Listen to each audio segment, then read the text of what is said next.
मग ती लावणीवरून बोलल्यानंतर मी तन्वीशी बोलली की ती कोणाला बोलली नक्की.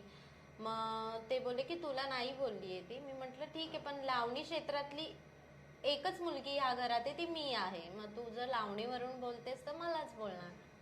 मग मी ताईला क्लिअर केलं. मग ती बोलली की बाकीच्या मी मुलींना बोलत होती, पण बाकीच्या मुलींना मग तू बाहेर जाऊन बोल ना हे सगळं, तू माझ्या समोर बोलते तर मला वाटलं तू मलाच बोलते.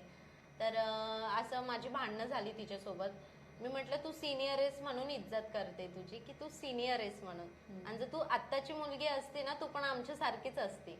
तुला काय वाटतं तूच लावणी चांगलं करू शकते का? आम्ही पण करू शकते, तू आधी डोळ्यांनी बघ माझी लावणी कशी आहे काय, पण नंतर तू मला बोल की तू चांगलं करते का वाईट करते. मग बिग बॉस भाऊच्या धक्क्यामध्ये एक लावणी दिली होती आम्हाला करायला. मग आम्ही आतमध्ये केल्यानंतर मग ती स्वतः माझ्याकडे येऊन बोलली की तू खूप छान डान्स केला, खूप छान तुझे एक्सप्रेशन्स होते, हावभाव खूप छान दिले. मग मी तिला बोलली म्हणून मी तुला बोललेली डोळ्यांनी बघायचं मग बोलायचं, आधीच बोलायचं नाही. आम्हाला वाटलं होतं अजून वाद होतील तुमचे, पण तुम्ही लवकर मिटवलं का ते? मिटवलं म्हणजे ताई जास्त भांडणं नाही करत. तेवढंच फक्त जोरात तेवढंच दोन शब्द असेल तर जोर जोरात बोलणार आणि तीच शांत बसणार.